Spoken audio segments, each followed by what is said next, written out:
अस्सलाम वालेकुम, नमस्ते, Sat Shri Akal. Welcome back to your own YouTube channel. This is me Saima Peerzada and you are watching Saima Peerzada reaction channel. कैसे हैं आप लोग?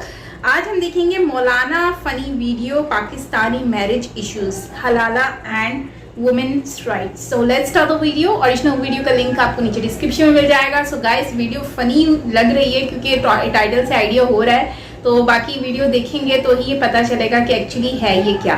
सो लेट्स स्टार्ट द वीडियो। अच्छा लगे तो लाइक कीजिएगा, शेयर कीजिएगा, सब्सक्राइब नहीं किया तो सब्सक्राइब भी कर लीजिएगा। सो लेट्स स्टार्ट।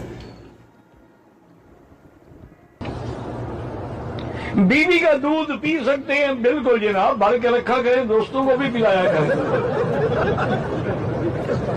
बीवी और किस लिए होती है? बीवी की बीवी है, बकरी की बकरी है।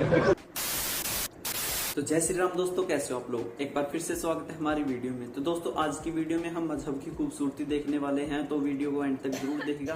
काफिरों के लिए बहुत अच्छी क्लिप इसमें होने वाली है और देखेंगे कि मजहब में कितना सम्मान महिलाओं का किया जाता है। तो आप यदि चैनल पर पहली बार आए तो इसको सब्सक्राइब जरूर कर लीजिएगा दोस्तों, और वीडियो को शेयर जरूर कर दीजिएगा।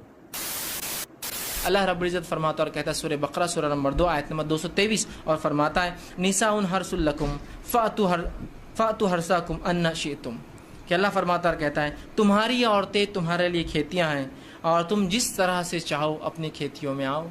तलाक दे दिया। उसके बाद में वो बोले कि ना ये बात घर में रखी गई, फिर मेरे ससुर के साथ मेरा हलाला किया गया। उसके बाद में फिर उन्होंने मुझसे निकाह किया। उसके बाद में फिर उन्होंने मैं सन 2017 में फिर से डिवोर्स दे दिया। This is business. फिर मेरे घर वालों ने उनसे बात करी तो कह रहे कि हमारे भाई के साथ हलाला करें। तो मैं सबके लिए तो नहीं गई थी वहाँ, मैं अपने शौहर के साथ जो है रिश्ता वो कर सकती हूँ, लेकिन वो बाप भाई के ये सभी के नहीं है। तौबा तौबा तौबा। हम औरतें कोई मजाक पूरी ना है, तमाशा बना के रखा हुआ है कि हमारी भी कोई इज्जत है। आज मेरे साथ मौजूद है स्ट्रॉन्ग जबार, जिनकी शादी होने जा रही है। दूसरी 2-3 इनसे क्वेश्चन पूछते हैं। अस्सलाम वालेकुम। वालेकुम। कैसे हैं आप? अल्हम्दुलिल्लाह। ठीक है जी ठीक हूँ। कैसा लग रहा है आपको जबार साहब? कैसा लग रहा है? क्या मालूम। अच्छा लग। शादी हो रही है, हाँ जी। तो आपको लगता है कि दूसरी बेगम से भी आप उतनी मोहब्बत कर पाएंगे जितनी मेरे से करते हैं? क्या बोला तूने? से भी आप उतनी मोहब्बत कर पाएंगे जितनी मेरे से करते हैं? इंशाल्लाह कोशिश करेंगे। कोशिश से काम नहीं ना चलता। चल जाएगा। लोग कह रहे हैं कि आपने मर्दों को जो है ना वो चोर कर दिया। मैंने कुछ ऐसा किया, बताएं। नहीं। जब इस्लाम में जायज़ है तो हम जायज़ काम क्यों करें? आपको अच्छी लगी तो ऐसे थोड़ा मार दीजिए हाथ, आप थोड़ा सा मार दीजिए, एक बार मार दीजिए। मैं बहुत खुश हूँ, आई एम वेरी हैप्पी। जब निकाह हो रहा था ना तो मैंने जाके फिर 2 नफल पढ़े इनको साथ लेके, अच्छा कि ताकि हमारी ये जो जोड़ी है ये सबकी सलामत रहे। उसके बाद फिर मैंने इनके साथ क्या कहते हैं वो मगरिब की नमाज भी पढ़ी है, और फिर मैंने इनका खुद वहाँ से हाथ पकड़ के ला के ये देखे आपके सामने दे। माशाल्लाह, अल्लाह ताला ऐसे ही सलामत रखे। लोग कह रहे थे कि ये हाथ पकड़ के इसके साथ जा रही, इसकी बहन है, पता नहीं। एक आंटी ने तो कह भी दिया कि तेरे भरा दी जोड़ी अल्लाह सलामत रखे। नहीं, ये तो मेरे हस्बैंड है, मेरे भरा नहीं है। जवाहर साहब क्या कहना चाहेंगे? सर आज तो मन में लड्डू फूट रहे हैं। 2 लड्डू खा लिए आपने? माशाल्लाह नहीं, 2 खा ली। रहा नहीं जाता। 2 खा लिए हैं, तो माशाल्लाह कितनी खुशी है आपको कि अल्लाह ताला ने माशाल्लाह बीवी चाहती थी कि आपकी 2 बीवियाँ हों, और बीवी चाहती थी कि आपकी 2 बीवियाँ हों। बढ़िया था। और आज माशाल्लाह 2 बीवियाँ हो गई आपकी। नहीं, एक्साइटेड में होता है।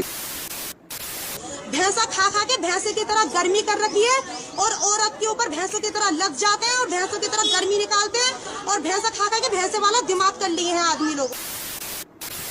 तो दोस्तों, नेक्स्ट क्लिप में सुनिए आप 17 वर्षीय युवक की अपनी माँ की उम्र यानी 35 साल की मादा के साथ प्रेम कहानी। मोहब्बत सच्ची हो तो शादी इंसान कर ही लेता है। तो आज मैं आपको एक कपल से मिलवा रही हूँ, और इन कपल की कहानी बहुत मुनफरिद है, अच्छी है, अलग है। वो कैसे है वो इनकी ज़ुबानी सुनते हैं। 1 क्लास में था, मैं गांव में रहता था, तो ये फर्स्ट टाइम मेरे घर पे आई थी, कमरे में बैठी हुई। मुझे नहीं पता मेरी कज़न है कौन, अननोन लड़की थी तब मेरे लिए। तो मैंने इसकी स्माइल देखी है, कमरे में इंटर हुआ मैं, स्माइल देखी है, भाई खाला के पास चला गया। खाला को जाकर मैंने बताया कि खाला अंदर लड़की जो बैठी है उन्होंने उसके साथ में शादी करवानी है। तो वो आगे से बोल रही हंसने लगी कि यार ये क्या हो गया, तो तुम कैसी बातें कर रही हो। उसके बाद मैंने ये मतलब इनको माइंड में रखा हुआ था तो ठीक है, बाद में मुझे पता चला कि यार ये तो मेरी अपनी कज़न है, तो फिर तो मज़ा आया यार। तुम्हें शर्म है? कुछ शर्म आया है? He is actually cute, नहीं? आप अब मैं ज़रा इनसे बात करती हूँ, आपको तो मज़ा आया उनके तासुरात सुनते हैं ना। वो 1 क्लास में थे, आप यू वर इन इंटर, तो आपको ये तब पता चल गया था कि बच्चे की नीयत ख़राब है? नहीं नहीं, मुझे बिल्कुल नहीं पता चला। मेरी बात सुन, 1 क्लास में मैंने प्रपोज नहीं किया था, सिर्फ पसंद किया हुआ था। 1 क्लास में कौन सी पसंद होती है ना? ये बड़ी अच्छी बात कही है आप। ये आपने नहीं कभी पूछा? नहीं, लव शव थोड़ी ना किया था मैंने, तो सिर्फ पसंद किया था तब। तो फिर 8-9 साल गुजरे, 9 क्लास मैं मतलब जब 9 क्लास में मैं इंटर हुआ हूँ, गर्मियों की छुट्टियाँ हुई मुझे, मैं लाहौर मतलब गर्मियों की छुट्टियाँ स्पेंड करने के इनके पास आता इनके घर, तो सारा दिन इनके साथ घूमा फिरा, फैमिली के साथ बाहर भी गए घूमने फिरने के लिए। तो मैं तो ज़्यादा इनके साथ ही रहा हूँ कि यार मुआयना लगाता रहूँ, अब ये कब जाके इनका ना मूड ओके हो तो मैं इनको जाके प्रपोज मारूँ। तो शाम के करीब जब हम रिलैक्स हुए हैं, सारे बैठे हुए हैं, तो ये साइड भी खड़ी, मैं पास गया, मैंने जाके पूछ लिया कि मैं आपको कैसा लगता हूँ, आप मुझे पसंद करते हैं, इतनी क्यूट हो, प्यारी हो, बस चीज़ है। मैंने कहा मैं इसलिए पूछ रहा हूँ, मैं आपसे शादी करना चाहता हूँ। ये आगे से हंसने लगे कि यार तुम इतने छोटे हो कि ये बात कैसे कर सकते हो। तो मैंने कहा नहीं, छोटा तो मैं हूँ, लेकिन मैं सीरियस हूँ आपके साथ, मैं आपसे शादी करना चाहता हूँ। तो लेकिन ये खैर इन्होंने मुझे ना बिल्कुल भी सीरियस नहीं हुआ, ये तो बच्चा से साइड। लेकिन जब मुझे प्रपोज कर दिया उसके बाद ये पीछे नहीं हटा, यानी कि मैंने इसी से शादी करवानी है, फिर मुझे मनाया और फिर हो गई। मतलब मुझसे इनके बगैर आ ही नहीं जाता। और ये भी 3 साल हो गए माशाल्लाह, तो मेरे साथ मतलब ना 1.5 घंटे के लिए अपने घर चली जाती। मैं कहता हूँ यार अपने घर जाके तुम रह सकते हो, मेरी तरफ से परमिशन है, लेकिन ये मुझसे मेरे बगैर रहती ही नहीं वहाँ पर। तो 3 साल के अंदर इन्होंने एक रात भी अपने घर पे नहीं गुजारी। मोबाइल भी एक दूसरे के हम लोग अगर देखें ना, तो कभी ऑब्जेक्शन नहीं हुआ, ना मुझे हुआ है ना इन्हें हुआ है, इसलिए किस तरह मैं ये नज़र अगर मैं रखती हूँ तो वो क्लियर हो जाता है। नहीं मतलब कभी ऐसा हुआ हो कि आपको पता चला हो इनकी तरफ से नहीं कि कोई लड़की पीछे पड़ गई है या कुछ इस तरह का हुआ है कभी? अगर हुआ भी है ना तो क्या इसका नाम है इतना क्या सर आगे तक बात नहीं गई कि वो क्लियर कर देते हैं मेरी ज़िंदगी में पहली और आखिरी लड़की तुम ही है, इसलिए तुम अपने वर्ड में ये ना लेके आना कि मैं शादी कभी किसी और से करूँगा, ऐसा कुछ नहीं। आप तो बड़े छुपे रुस्तम हैं। बातचीत तो मैं हर लड़की के साथ कर सकता हूँ। माय गॉड नो, मैं आपको बहनों वाला मशवरा दूँ नहीं, ये कजन्स के झूठ भी ना दें, मैं आपको सही जेन्युइन बता रही हूँ कि बस प्यार ही इतना दो ना कि वो किसी और की तरफ माइल ही ना हो। आपकी वाइफ वाकई बहुत अच्छी है। आप दोनों को सिर्फ मेरे सामने शर्म आ रही है, आप तो एक दूसरे की तरफ देख भी नहीं रहे, क्या रीज़न क्या है? अब यार मेरे सामने बैठी हो ना, मेरा दिल करता मैं आप तो देख। माय गॉड, आपने बुरा नहीं माना, मेरा भाई है। खैर मजाक तो चलता रहता है, बट यू नो बहुत ये आपने बहुत अच्छी एग्जांपल सेट की है, क्योंकि आजकल लड़के you know they used to play around, वो लड़कियों से बातें शातें करते हैं और शादी तो कोई भी नहीं करता है। तो दोस्तों, मुसलमान से हिंदू बनी लड़की के मुंह से आप खुद सुनिए कि कितनी इज्जत इनको इनके मजहब में मिलती थी। आपका क्या नाम है? प्रियांशी शर्मा। इससे पहले आपका नाम क्या था? इससे पहले मेरा नाम फरीनाज था। आपके पिता का नाम क्या था? नफीस अहमद शेख। तो आप मुझे ये बताइए कि आपने जो इनके साथ दामोदर जी के साथ जो शादी करने का जो प्लान बनाया, ऐसा क्यों बनाया आपने? उसकी वजह मेरी घर की परिस्थितियों के कारण बनाया। मैंने इनसे हेल्प मांगी थी और जब इन्होंने हेल्प मांगी तो धीरे धीरे संपर्क बढ़ा, तो उसके बाद उन्होंने कहा कि मैं तुम्हारी हेल्प करूंगा और हेल्प करने का सबसे बड़ा कारण ये होगा अपन शादी कर लेते हैं, तो इसलिए मैंने ना इनसे शादी करने की बात कही। अच्छा, चलो। तो आप ये बताइए कि आपने आर्य में को स्वीकार किया है, हिंदू धर्म में आकर आपने स्वीकार किया है, तो मुझे ये बताएंगे आप, तो आपको इसमें क्या खासियत दिखाई दी? चूँकि आपके यहाँ तो बड़ा एक हमने पढ़ा है, सुना है और देखा है और हो रहा है, बहुत कट्टरवाद है आपके यहाँ वो किया जाता है। क्या वो आपको पसंद था सब ये चीज़ें जो वहाँ मीट खाते थे, मुर्गा? बचपन से क्या है, मैंने वहाँ पे देखा था जैसे बकरा ईद पे बकरे काटना, जीव हत्या होती थी, और लेडीज़ों की स्थिति ऐसी थी जैसे तलाक पे तलाक, 1 कर ली, 4 कर ली, बच्चे कितने भी हो गए तो उनको छोड़ देते थे। लेडीज़ों की वहाँ पे बिल्कुल भी इज्जत नहीं है मुस्लिम संस्कृति में, अब तक मैंने जो देखा है। और उसके अलावा वहाँ जीव हत्या होती है। फिर उसके बाद मैंने जब यहाँ देखा हिंदू धर्म में, तो हिंदू धर्म में मैंने देखा कि स्त्रियों को लक्ष्मी का रूप माना जाता है, उनको पूजा जाता है, यहाँ पे स्त्रियों का सम्मान होता है। और जीव हत्या जो, तो उसके लिए ना जीवों को बहुत ज़्यादा प्रोत्साहन है, मतलब उनको बचाया जाता है, गौ माता की पूजा की जाती है, बहुत सारी ऐसी चीज़ें हैं जो मुझे मुस्लिम संस्कृति में बुरी लगी। और फिर जब मैंने हिंदू धर्म में आके देखा, आर्य समाज से जब मैं जुड़ी, तो उसमें जो वेदना, पूजा अर्चना करने का तरीका है वो, और वैदिक धर्म के बारे में मैंने पढ़ा तो मैंने ये जाना कि एक औरत को भी सम्मान से जिंदगी जीने का अधिकार है। तो दोस्तों उम्मीद है आपको हमारी वीडियो पसंद आई होगी। अगर वीडियो अच्छी लगी तो उसको लाइक कमेंट शेयर जरूर करें और इसी तरह की वीडियो देखने के लिए आप हमारे चैनल को सब्सक्राइब भी जरूर कर लें। तो मिलते हैं अगली वीडियो में, तब तक के लिए आपका धन्यवाद।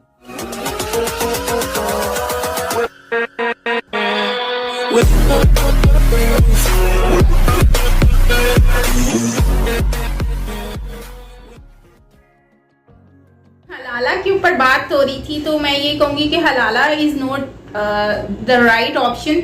आप जैसे वो फीमेल बता रही हैं कि उनके साथ जो इंसिडेंट हुआ, मतलब हलाला के लिए उनको हस्बैंड से भी शादी करनी पड़ी, मतलब हस्बैंड से तो की तलाक के बाद फिर उनको हलाला करना पड़ा, तो वो ससुर और पता नहीं किन किन के साथ। तो मुझे ये लगता है कि ऐसे हलाला से तो बेहतर है आप किसी और मर्द से जाकर शादी कर लो। उस बंदे से क्यों कर रहे हो जिसने ऑलरेडी आपको छोड़ दिया है, ठीक है। जो आपको छोड़ चुका है उसको, उसके पीछे भागने का क्या मतलब बनता है, उसके पास दोबारा आने का क्या मतलब बनता है। आप पहले किसी और की बाहों में जाओ और उसके बाद फिर आप उसके पास रिटर्न आओ। तो कोई भी मर्द जो होता है ना वो ये बर्दाश्त नहीं करता कि उसकी वाइफ जो है वो किसी और के साथ जो है वो रिलेशन में रहे, ठीक है। तो ये कैसा हिलाला है कि उसमें आपकी वाइफ जो है आप उसको छोड़ने के बाद आपने जो है वो दोबारा उसको वापस लाने के लिए आप अपनी आंखों से ये देख रहे हो, ये बर्दाश्त कर लो कि आपकी वाइफ जो है वो किसी और के साथ रिलेशन में है, ठीक है, फिर वो आपके पास आएगी। तो ये एक चीज सही नहीं है। मुझे लगता है कि ठीक है अगर हलाला करना ही है तो इससे बेहतर है कि आप किसी और बंदे के साथ शादी करो जो उससे बेहतर हो, जो आपको दोबारा छोड़े नहीं। जिसने आपको एक बार छोड़ दिया वो दोबारा भी छोड़ ही सकता है ना। और अगर वो इतना अच्छा होता तो वो आपको छोड़ता ही क्यों, ठीक है। और अगर आपने खुद उनसे डाइवोर्स लिए तो फिर भी मैं ये समझती हूँ कि डाइवोर्स तक बात ही क्यों गई अगर आप लोग इतना अच्छा आपका रिलेशन था, ठीक है। दूसरी बात ये आ जाती है कि मौलाना ने जो बात कही, अक्सर ये मौलाना जो है ना फनी वे में बातें कर जाते हैं, लेकिन बाद में इनकी बहुत सारी स्पीच होती हैं, लंबी स्पीच होती है जिसमें ये क्लियरली बताते हैं। और ऐसी कोई बात नहीं है। जो स्टार्टिंग में इन्होंने मिल्क वाला टॉपिक जो छेड़ा और बकरियों वाला, वो एक फनी वे में था। नॉर्मली मैं एक बात बताऊं तो ऐसी कोई बात नहीं होती है और ये बिल्कुल भी मतलब राइट नहीं है और बिल्कुल भी मैं कहूँगी ये जायज़ नहीं है, ये हराम है। हलाल ऐसी कोई चीज़ नहीं होती है, ठीक है। और जो है वो हर जगह पर आप जब गूगल करें कहीं भी करेंगे ना आपको खुद ही पता चल जाएगा। और ये मौलाना की जहाँ तक मुझे लग रहा है ये एक छोटा सा क्लिप उन्होंने लगाया है जस्ट फनी वीडियो बनाने के लिए, अदरवाइज इसमें रियलिटी कुछ भी नहीं है। वो यकीनन उनकी पूरी स्पीच में ये सब कुछ क्लियर किया गया है। अच्छा, यहाँ पर बात हो रही है कि वो फीमेल की जो शादी की बात थी वो मतलब आंटी जो थी, तो मैं उस पर एक बात बताऊँ ना तो देखो मैं समझती हूँ कि फीमेल को रिस्पेक्ट देनी चाहिए, वो चाहे कहीं से भी बिलोंग करती हो। अब देखो ना यार, वो एक लड़की है जिसकी शादी नहीं हुई थी और वो काफ़ी टाइम से घर में बैठी हुई थी, लेकिन वो लड़का कम एज का था। आज सेम यही सपोज दैट कि आप प्रियंका चोपड़ा को देख लो, ठीक है। तो प्रियंका चोपड़ा का भी तो यही सिनेरियो रहा कि वो इतनी बड़ी एज की है लेकिन उनकी शादी कितने छोटे से निक जॉन के साथ हुई है। वो कम एज का लगता है, उसको माँ बेटा कहा जाता है, लेकिन क्या है कि उन्होंने शादी की। अगर वो सेलिब्रिटी है इस वजह से उनको इतना ज़्यादा हाईलाइट नहीं किया जा रहा, तो ये एक बहुत ही अजीब बात है कि भाई वो पैसे वाले हैं तो उनको इतना हाईलाइट नहीं किया जा रहा, ये गरीब है तो इसलिए इनको हाईलाइट किया जा रहा है। लेकिन सबसे मेन चीज़ ये है कि वो अनमैरिड थी, उनकी शादी हो गई एक ऐसे लड़के के साथ जो उसको पसंद करता था। पसंद करना, दिल तो कहते हैं ना, दिल तो बच्चा है जी, दिल तो किसी पे भी आ जाता है। वो कहते हैं ना, दिल आ जाए तो गधे पे भी आ जाए और दिल ना आए तो बादशाह पे भी ना आए, तो ये वही कहानी होती है। तो अगर हम पॉजिटिव वे में बात करूं तो मैं ये कहूँगी कि यार रिलेशन अच्छा होना चाहिए, स्ट्रांग होना चाहिए, एज इतना मैटर नहीं करती है। लड़के की एज कम थी, लड़की की एज बहुत ज़्यादा थी, लेकिन उन्होंने एक पॉजिटिव वे में आकर शादी की, खुशी से वो लोग अभी भी रह रहे हैं, उनकी शादी को भी टाइम हो गया और उनका एक बेटा भी है माशाल्लाह से। तो ये एक अच्छी बात है, मुझे तो अच्छा लगा, इसमें मैं तो डिसएग्री बिल्कुल भी नहीं करती। और दूसरी बात ये है कि इस तरह की हमें बहुत सारी एग्जांपल्स मिल जाएंगी आपको, मतलब कि जिन जो कि शादियां होती हैं ज़्यादा एज की, कभी लड़के ज़्यादा एज के होते हैं तो कभी लड़कियां, तो एज को इतना ज़्यादा कंसीडर नहीं करना चाहिए। दूसरी बात, वो औरत ने जो शादी करा दी अपने बेटे के साथ, वो वाला बड़ा मतलब अपने हस्बैंड की शादी दूसरी औरत से करवाई, उसको कहती है, उससे क्वेश्चन पूछ रही है कि आप मेरे जितना ही प्यार दोगे ना उसको। मतलब ये वाला तो बहुत ही वियर्ड था, बहुत ही वियर्ड था। मतलब मैं इस बात पे बिल्कुल एग्री नहीं करती। आप वाइफ हो उसकी, आपको बिल्कुल भी ये चीज़ नहीं शोभा देती कि आप जाओ और उसको बोलो कि हाँ जी। मतलब इससे तो फिर दूसरी वाइफ्स जो हैं उनके लिए बहुत ज़्यादा प्रॉब्लम हो जाती है, क्योंकि हर वाइफ जो है ना वो ये बर्दाश्त नहीं कर सकती कि उसका हस्बैंड जो है ना वो किसी सेकंड वाइफ के साथ, सेकंड वुमेन के साथ जो है वो रिलेशन में रहे, ठीक है। और ऐसे जो हस्बैंड होते हैं या ऐसे बॉय होते हैं जो एक कश्ती में, एक टाइम में 2 कश्तियों में सवार होते हैं ना, तो उनकी कोई मंजिल नहीं होती है, वो कहीं ना कहीं पर डूब ही जाते हैं, ठीक है ना। तो बेहतर ये है कि एक ही कश्ती हो और उसी में आप सवार रहें, तो वो ज़्यादा बेहतर है। तो अगर यही काम फीमेल करेगी ना, तो फीमेल के साथ वो लोग मतलब कोई उनका जीना आराम कर देंगे, उनको छोड़ देंगे, उनको देखना पसंद नहीं करेंगे। और अगर कोई फीमेल कर रही है, अगर मेल करे तो भाई वो उनका राइट है। ये कौन सा राइट है भाई, आप फीमेल आप दूसरी 2 शादियाँ 3 शादियाँ करके बैठ जाओ और फीमेल जो है वो उसको एक साइड पे रख दिया, जब आपको नीड है आप उसके पास चले जाओ। ऐसा नहीं होता है, आपको साथ में रहना है। शादी का मतलब होता है साथ में रहना, प्यार मोहब्बत से रहना और एक दूसरे का केयर करना। तो अगर आप 2-3 करोगे तो फिर आप कैसे एक दूसरे की केयर कर सकोगे, ये क्वेश्चन मार्क उठता है। तो गाइज आपका क्या कहना है इसके ऊपर ज़रूर शेयर कीजिएगा कमेंट सेक्शन में। अगर आप मेरी बात से एग्री हैं तो भी मुझे बताएं, अगर नहीं है तो भी बताएं। बाकी मिलते हैं नेक्स्ट वीडियो के साथ। Till then take care, bye bye.